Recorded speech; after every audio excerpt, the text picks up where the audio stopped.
remercions infiniment pour votre présence ce jour, pour le coup d'envoi de la 2e édition du Tour régional Emploi Inclusion en Bourgogne-Franche-Comté. Pour cette édition 2023, nous avons choisi le département 70, le département de la Haute-Saône. Faites du bruit pour la Haute-Saône. Voilà. Donc le département 70 a été choisi pour le coup d'envoi et on souhaite vraiment que ce coup d'envoi soit mémorable. Donc bravo à la Haute-Saône.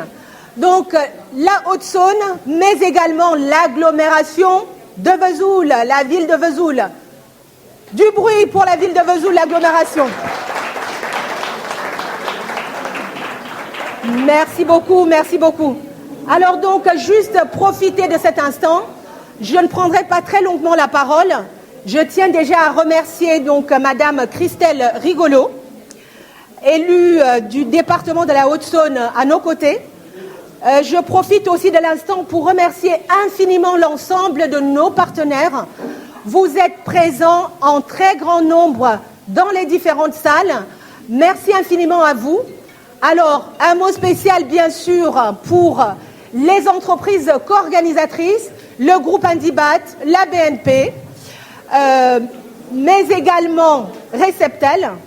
Je remercie aussi infiniment les entreprises ambassadrices, parce que faire le choix d'être des ambassadeurs du Tour régional Emploi Inclusion, c'est aussi faire progresser l'emploi, l'inclusion, la diversité, l'égalité.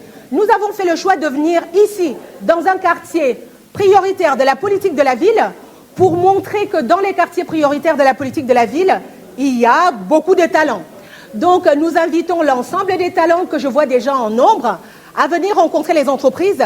Je remercie infiniment toutes les entreprises qui se sont déplacées en nombre. Je ne vais pas pouvoir vous citer toutes et tous. On a des entreprises qui ont un rayonnement régional, qui sont présentes, un rayonnement national qui sont présentes. L'idée étant vraiment de donner sa chance à toutes et tous. Souvent, quand on rencontre des candidats et candidates, ils nous disent vous savez, les job dating, on en fait, c'est plus la peine, nous, ça ne nous intéresse plus. Non, les entreprises ne veulent pas de nous. Et nous, ce qu'on leur dit, c'est que franchement, venez participer au forum Emploi, Diversité, Inclusion que nous organisons RH, RSE, et vous verrez que les entreprises qui font le choix de participer à cette opération sont des entreprises bienveillantes, des entreprises, quand on dit entreprises, bien sûr, on a aussi des associations, des organisations publiques qui sont là. C'est vraiment des organisations ouvertes à tous les talents. Donc, merci beaucoup à tous les candidats, à toutes les candidates venues ici. Merci à vous. Donc, je vais tout de suite donner la parole. Je profite quand même pour remercier la région Bourgogne-Franche-Comté pour le soutien, mais aussi, bien sûr, tous nos partenaires, ceux que je n'ai pas cités. Vous verrez la liste sur les différents documents. Merci beaucoup à vous et bravo.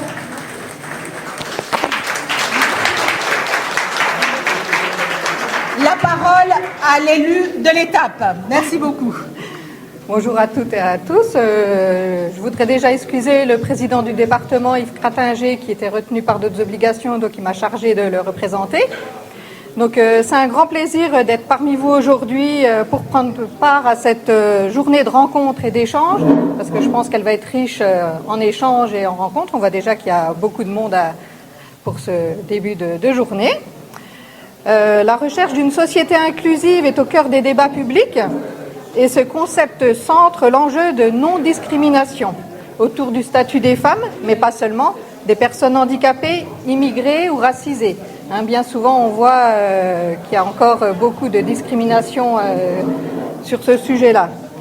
Mais aussi, comme vous le disiez, sur les personnes issues de quartiers populaires ou en situation de précarité.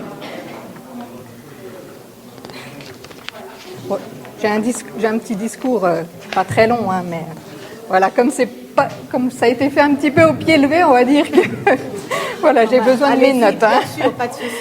Donc malheureusement, les inégalités demeurent importantes, notamment au niveau de l'accès au logement ou à l'emploi.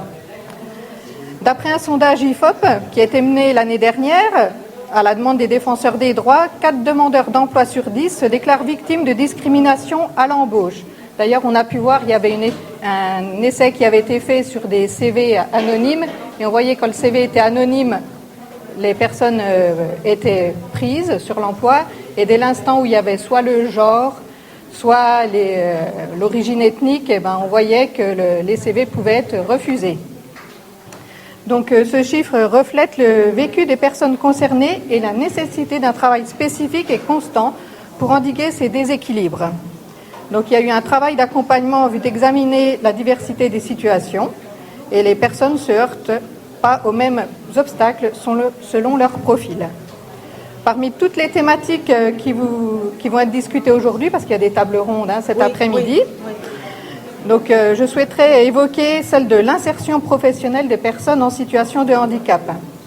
De plus en plus, la possibilité est offerte aux personnes handicap de participer à des activités au quotidien, notamment en termes éducatifs et de loisirs, et de réaliser ces activités au sein des mêmes structures que les personnes dites valides.